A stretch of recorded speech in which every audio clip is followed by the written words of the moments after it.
Hey, hi everybody. It's 1 o'clock. You know what that means. Wow, everybody's here. I will not be watching this live, so I'll be watching later. Awesome. And then, hi, Mom. Hi, Marin. Good to see you today. We are going to finish. We'll read the epilogue. It's kind of long, but it kind of just explains what his life is like after the war when they come to America. So, hey, so without further ado, I will begin reading. In the United States, I rarely spoke about my experiences during the war. It was too hard to explain to people. There didn't even seem to be a vocabulary to communicate what I had gone through. For Americans, a word like camp evoked happy summer memories that were nothing like what I experienced in Plazo and Gross Rosen. I remember once, shortly after we settled in Los Angeles, I tried to describe to a neighbor what it was like to be starving in the ghetto. When I said we never had enough to eat, he responded, "We had rationing here too." He had no clue of the difference between what he had experienced in having only small quantities of butter and meat during the war and what I had experienced scrounging through garbage searching for a potato peel. Hi, Lucas. Had to say hi to you. There really wasn't any way to talk about my experiences without seeming to belittle his, so I decided not to talk about Poland and the war. Like the hat I had left behind on the train, I tried to leave those years behind me as I began a new life. Of course, unlike leaving a hat, one cannot walk away from memories, and those memories stayed with me every day. Hi, Daniel. Good to see you, and probably your family too. I just started reading just like a minute ago, if you weren't in on it yet. This is just explaining what his life is now like in the United States. So he's just talking. I just got started. My parents and I focused on getting settled and finding work. We stayed with my Aunt Shana, now known as Jenny, for a few weeks before moving into a one-bedroom apartment in the building where my Uncle Morris, my mother's brother, lived. My parents took the bedroom and I set up a cot for myself in the kitchen, a definite upgrade from the crowded bunks of the concentration camps. I felt very grateful. Oh, I knew it was. Oh, sorry, I had to stop reading. I knew it was your birthday today. I saw it when I was doing my grades last night. So happy birthday. And someone else's is coming up too, I think, in a couple of days. So happy birthday, Daniel. I'll remember that at the end. If I can remember, we'll sing happy birthday to you. Okay, why don't we just do it now? Okay, Lucas, you guys ready? Marin, you ready? Mom, are you ready? Okay. We're going to sing happy birthday to Daniel. Ready? We'll do it the quick way like we do in class. Are you ready? 1, 2, 3. Happy birthday to you. Happy birthday to you. Happy birthday, dear Daniel. Happy birthday to you. We're having a good day. And look, you even joined me for a book on your birthday. All right, the three of us, back to reading. The three of us enrolled in English for foreign-born classes 3 nights a week at Manual Arts High School. Soon my father took a job as a janitor at an elementary school. It was not the same as being the respected craftsman he had before the war, but he did the best he could and continued to feel optimistic. At 50 plus years with limited English skills, he had few options. I worked on an assembly line at a factory that made shopping carts. In the beginning, it was good to have repetitive tasks that didn't require speaking much English, but I knew I didn't want to spend the rest of my life doing this kind of work. My mother had an especially difficult time learning English. Eventually, she acquired enough vocabulary to be able to shop and to talk with neighbors. She and my father joined the Narevka Benevolent Club, easy for me to say today, which had been founded by Jews who had immigrated to the United States in the early 1900s. Periodically, the club would get together to sing, dance, reminisce, and raise money to help various charities. How fortunate my parents felt to be on the giving end. My mother devoted herself to caring for my father and making a home for us. Separated from the world in which she had grown up, she seemed to be lonely and adrift. Of course, she could never stop thinking about the sons she had lost, especially Salig, because she had stood by helpless as he had been taken away. I learned languages easily, so it didn't take me long to feel comfortable conversing in English. With the help of Uncle Morris, I was hired as a machinist at U.S. Electrical Motors and enrolled in classes at Los Angeles Trade Technical College. I was learning from books what my father had learned by doing. but we worked together to master challenges of converting metric measurements to the equivalents in inches, feet, and yards. For a year and a half, I went to classes in the morning and worked in the afternoons and evenings until midnight. After getting off my shift, I would sleep in the back of the bus on my ride home. The bus driver was a kind man who would wake me just before my stop. Early the next morning, I would start the routine all over again. It was hard, but I didn't think about it that way. Hard had been the grueling work in Plazo. My schedule was tiring, but the work was worthwhile and interesting. Though I was draft age as the Korean War began, I was exempt from service as long as I was enrolled as a student. In 1951, I finished my trade school courses, and like clockwork, even though I wasn't a U.S. citizen, my U.S. Army draft notice arrived in the mail. I went first to Fort Ord in Monterey, California for basic training, and then to Aberdeen, Maryland. For many young men accustomed to civilian life with freedom and personal privacy, military life was tough, and there was a lot of grumbling. I listened to their gripes and just smiled. I had a cot to myself, decent clothes, more than enough food, and I was being paid. What was there to complain about? When the drill sergeants yelled at us for not doing a better job spit polishing our shoes, I said to myself, well, at least I won't be shot for that. I like his sense of humor. That's funny. Well, not really funny, I guess, but you have to make jokes about things. Otherwise, but yes, so the spoiled Americans, when they were put into the military, they were complaining about all the things that they had to do. And here's Leon, what he went through. And he was just grateful to have a cot, to have food, and he was getting paid, and he wasn't getting shot. So, well, not yet anyway, but he was just in training. So he had a good chance he wasn't getting shot there. Okay. I made friends with guys from places I had never heard of: Kentucky, Louisiana, North and South Dakota, and other states. When they asked me where I was from, I just told them LA. By now, my English was good enough to get away with such a cocky response. Near the end of my training, I was transferred to a base outside Atlanta, Georgia. One weekend, we received passes to go into the city. After boarding the shuttle to town, I went to my favorite spot in the back to catch some shut-eye. I was startled when the driver stopped the bus and walked back to me.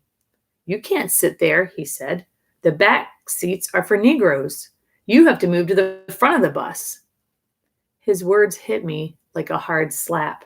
Suddenly, I flashed back to Krakow when the Nazis ordered us Jews to the back of the bus before they forbade us from traveling on public transportation altogether. The context was different, but nonetheless, it almost made my head explode. Why would something like this exist in America? I had mistakenly believed that such discrimination was unique to Jews suffering under Nazi oppression. Now I discovered that there was inequality and prejudice in this country they had already come to love. Before my overseas assignment was made, I was tested in several European languages. The United States still had many military facilities in Europe. When I earned ratings of fluent in German, Polish, and Russian, I expected to be stationed in Germany or Poland. Instead, I was given an assignment in the opposite direction: Okinawa, Japan. I spent 6 months on Okinawa, and then I served with a unit of Army engineers. I supervised 21 people in a machine shop and rose in rank from private first class to corporal. To me, that was a big deal. I treasured those 2 stripes on the sleeve of my U.S. Army uniform. When I was discharged and returned to Los Angeles, I made up my mind to continue my education. The GI Bill made that possible. I met with a counselor at Los Angeles City College who asked me for my high school diploma. I had explained that I didn't have one, that my formal education had ended just after I turned 10. He looked baffled, so I volunteered enough details to explain my past. The counselor reviewed my Army experiences and something clicked. He suggested that I consider becoming an industrial arts teacher. "If you maintain a C average, you can stay in school and get your degree," he asserted. I couldn't believe it. "That's all I have to do?" I asked. He assured me it was. I ended up with much better than a C average. I graduated from LACC and transferred to Cal State Los Angeles, where I completed my bachelor's degree and earned a teaching credential. In time, I earned a master's degree in education from Pepperdine University. I started teaching at Huntington Park High School in 1959. I stayed at the school for 39 years. 39 years. He taught for 39 years. That's crazy. As one decade passed into another, I put my World War II experiences even further behind me. Occasionally, when someone noticed a trace of an accent and asked me where I came from, I would reply vaguely, from the East. I didn't clarify that I meant something other than the East Coast of the United States. Hi, Liam. As much as I had moved on and made a life for myself, it wasn't until I met my future wife, Liz, that I felt I could truly heal. In my 6th year at Huntington Park, January 1965, she came to teach English as a second language and immediately caught my eye. I guess I made an impression on her too. She had intended to stay in Southern California just for one semester, but I changed her mind. We spent a great deal of time together over the next months. I began to tell her about my past stories I had told no one else since arriving in the United States. By the end of the semester, we were in love. We married in that summer. We moved to Fullerton, California a few years later. We had a daughter and a son, whom we raised as normal American kids without the burden of my family's past. I did not share my childhood and teenage experiences with them until they were old enough to understand. I wanted to give our children a legacy of freedom, not a legacy of fear. Of course, I gradually shared my past with them in increments as they grew older. My brother and sister also married and had families of their own in Israel.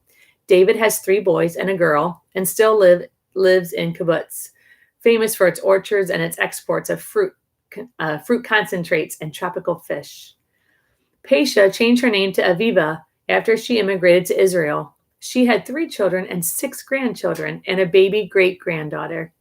She lives in Haim, a beautiful town on the Mediterranean north of Haifa. It was much harder for my parents than for me to find their way in a new country. They had survived the unimaginable, as had 3 of their children, but the war ripped a hole in their hearts that would never be healed. Guess who's back again? Simmons Band. Hi, Eric. There was not a day that they didn't think of Herschel and Sally and all the family they had lost. Physically, the years of suffering had taken a toll. One time when we were in Plaza, a guard struck my mother on the side of the head with a wood plank. The blow permanently shattered her eardrum. She said that for the rest of her life, she could hear her 2 sons calling out in that ear. It's so sad. My father continued to take English classes, so determined was he to master the language. He moved from a custodial job to one in a factory as a machinist. Soon his skill as an expert craftsman became apparent, and that helped him to regain some of the pride and self-respect he had enjoyed in the years before the war. He rarely spoke about what he had gone through during World War II. He continued to be the center of my mother's world. When he died in 1971, it was fortunate that she had 2 grandchildren living close to her to help her through her grief. She died 5 years after my father. Schindler struggled after the war. His brand of wartime wheeling and dealing was not appropriate for a businessman in peacetime. He had a series of unsuccessful business ventures and went bankrupt more than once. Near the end of his life, he lived on contributions he received from Jewish organizations. To many of his fellow Germans, Schindler had been a traitor in his country, a Jew lover. In 1974, Schindler died in humble circumstances in Hildesheim, in what was then West Germany. Up until his death, Schindler kept in touch with some of his former workers. And gratitude meant a great deal to him. He thought of us as the Schindler Jews, as the children he never had. He asked to be buried in Jerusalem. My children are here, he once said. He is interred on Mount Zion, the only member of the Nazi Party buried there. If you visit his grave, you will see it covered with small stones and pebbles, tokens of remembrance left by those who knew him and those who didn't, but who remember the lives he saved and the courage he showed. Now and again, I met the other Schindler Jews in the United States. I reconnected with Mike Tanner, who had worked on a machine near mine in Schindler's factory in Krakow. Leopold Page, who was quite a bit older than I, was devoted to Schindler and made it his life's goal to educate the world about who Schindler was and what he had done. I met Mr. Page when he came to talk with my parents about his project to help Schindler. He and his wife Mila were at the airport the day Schindler came to Los Angeles in 1965. It was serendipitous when writer Thomas Keneally walked into the luggage store that Page owns in Beverly Hills became fascinated by the story Mr. Page told him.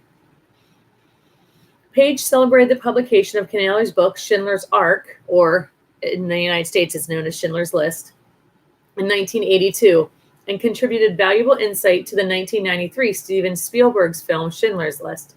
Leopold Page died in 2001.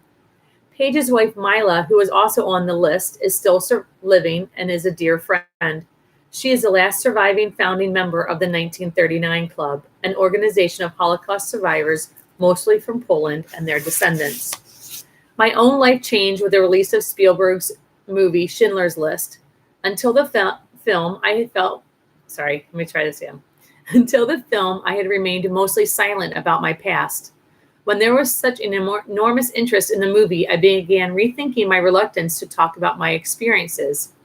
Shortly after the movie's release, Dennis McLean, a reporter from the Los Angeles Times, found me through Spielberg's company. He telephoned our house and left a message with his phone number, requesting an interview. I ignored the call for a couple of days until Liz encouraged me to give him the courtesy of a yes or no. By that time, I had made up my mind. I would give him a definite no. I wasn't ready to do an interview about my Holocaust experiences. Mr. McClellan was a persistent reporter, too clever and too persistent for me, because by the end of our phone conversation, I had agreed he could come to our house just for a chat. One evening, he came over after work. As we talked, I quickly was charmed by his sincere interest and his concern. When he politely asked if he could use his tape recorder, I saw no reason to object. By then, he had my complete confidence. After we talked for several hours, he asked if he could take my picture. I agreed, expecting him to pull out a camera. Instead, he opened our front door and called out, "Okay, you can come in." A photographer who had arrived with Mr. McClellan hours earlier stepped inside and snapped several photos of me. The following Sunday, January 23rd, 1994, my story and my photo ran on the front page of the Orange County edition of the Los Angeles Times. After the article appeared, my students and fellow teachers mobbed me at school. One young man who had not done particularly well in my class came running up to me on campus. He grabbed my hand, shook it, and said, "Mr. Leeson, I'm so glad you made it." I'd never forgotten the total genuineness of his response. Friends, students, and teachers asked me why I had never told them about what I had experienced during the war. I didn't have a good answer. Maybe I hadn't really been ready to speak about my experiences until so many years later, or maybe people hadn't really been ready to listen, or maybe both. The outpouring of interest from the community touched me deeply. I began to accept invitations to share my story at churches, synagogues, schools, political, military, civic, and philanthropic organizations, locally and across the United States and Canada. In 1995, I met Dr. Marilyn Horan, a professor and founder of the Rogers Center for Holocaust Education at the Chapman University in California. With her encouragement, I began to speak at Chapman and other venues. Chapman had become a second home to me. I will always cherish the memory of the graduation ceremony in 2011 when the university presented me with an honorary doctorate of humane letters. With my wife, my children, my grandchildren, and my friends there, it was one of the proudest days of my life. A little boy who had been told he wasn't good enough to go to school was now Dr. Leeson. I could only imagine the pride my parents would have felt. They would never believe that a wonderful television newsman in Los Angeles named Fritz Coleman, who interviewed me at a Hanukkah candlelighting ceremony, would decide to talk with me some more and then create a half-hour news special.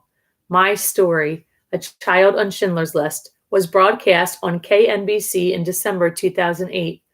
I was thrilled when Fritz and his colleague, Kimber Laponi, won a local Emmy for their work. I speak often now. My talks are unrehearsed. I never use notes, so each talk is different. I say what I am moved to say. When I speak, I follow the same story you've been reading. It's never easy to recount what I lived through. no matter how many years or how much distance I put myself between myself and the boy I once was. Each time I speak, I feel again the pain of watching my parents suffer, the cold and hunger of those nights in Plazo, and the loss of my two brothers. That moment when Sally was torn away from us haunts me every day. As I've grown older and become a parent myself, my admiration for my own parents and all they did to attempt to protect us has grown even greater as my admiration for Oskar Schindler. Over the years, from books and documentaries, and especially from my fellow Schindler's List survivors, I have learned much more about what Schindler did and how much he hazarded to protect our lives. His accountant, Ishtak Stern, thought that Schindler committed to saving Jews after he witnessed the mass killings during the liquidation of the Krakow ghetto. He was already sympathetic to the plight of his Jewish workers, but from that time on, he increased his efforts to save as many Jews as he could. With money from black market dealings, he bought a piece of land adjacent to his Amelia factory, built the barracks, and persuaded Commandant Goeth with smooth talk and substantial amounts of money that having his workers nearby would increase productivity. His real goal was to rescue his workers from Plazo and the sadistic Goeth. Schindler courageously took risks despite the possible dire consequences. He constantly attracted suspicion for his corruption and for his unorthodox treatment of Jews. During the years of unprecedented inhumanity, Schindler saw the value in the very people the Nazis labeled as less than human and sought to eradicate.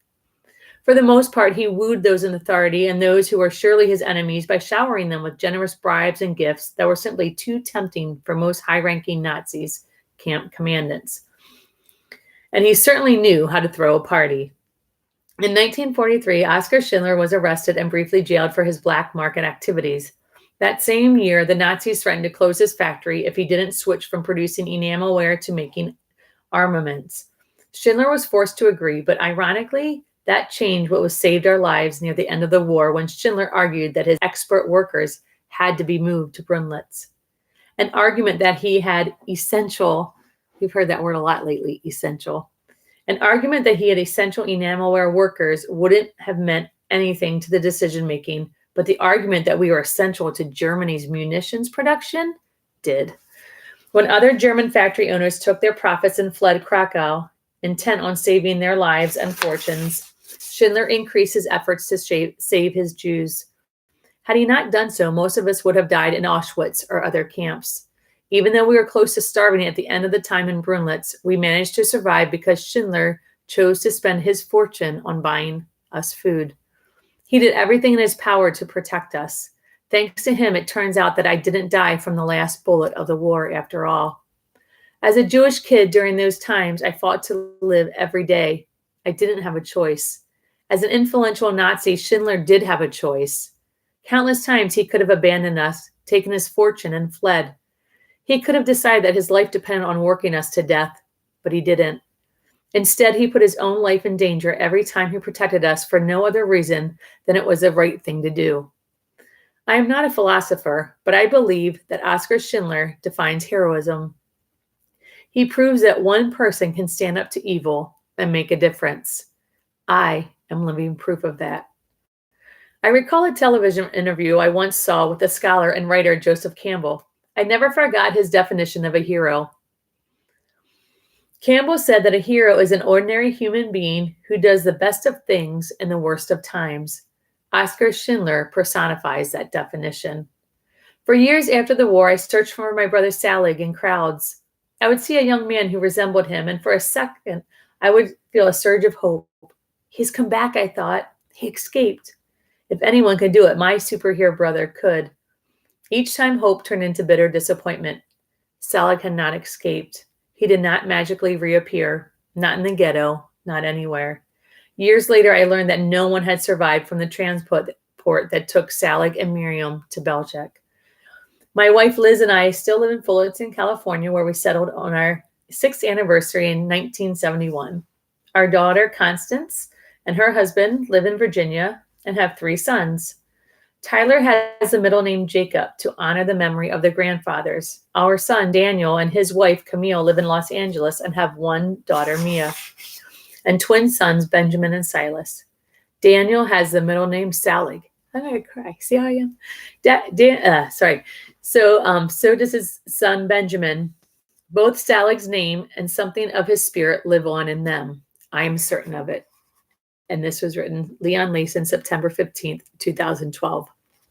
So one of the things here, I want to show you. One of the things that I love about Schindler is that he did what was right and not what was easy. And if you look on my YouTube channel, my picture is not a picture of me. It's a picture of saying, do what is right, not what is easy.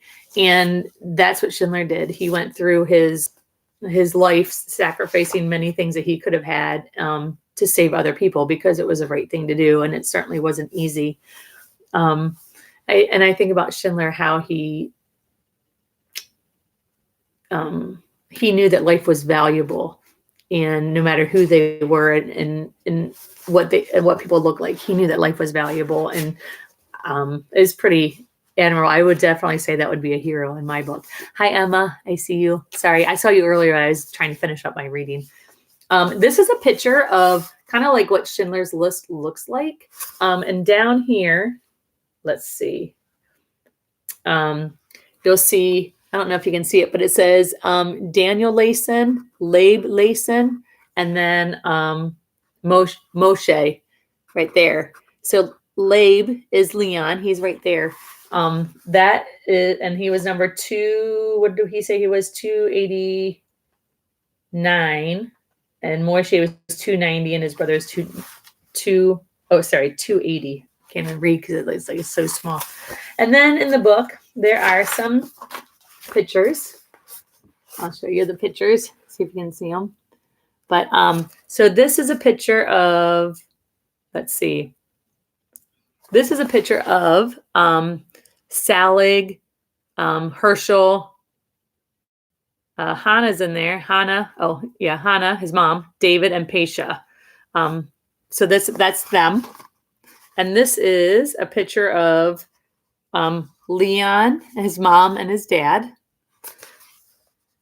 Let's see. This was Leon's ID for the displaced persons camp. So after he escaped the concentration camps. This is a picture. There's some more pictures of Leon graduating from college and then getting married. This is a picture of Schindler. That's him right there.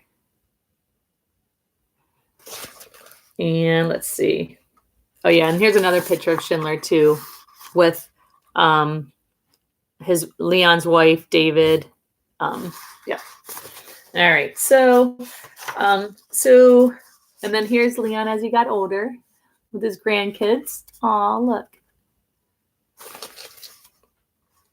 This is his brother David here. So this is Leon, and that's his brother David. And let's see who's up here.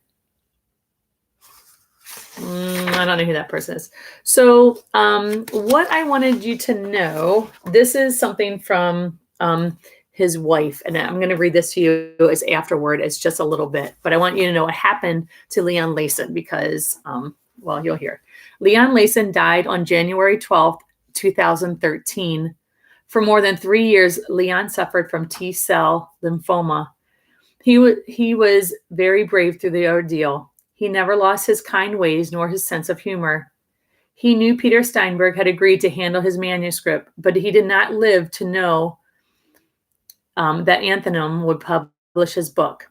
The driving force that kept Leon telling his story year after year, even though he relived heartbreaking grief each time he spoke, was to honor the memory of his family and the millions of others victims of the Holocaust. I know he is at peace with knowledge that in this book, the story of his loved ones, of his hero Oskar Schindler, and of the times of unspeakable evil and stunning courage will live on for generations.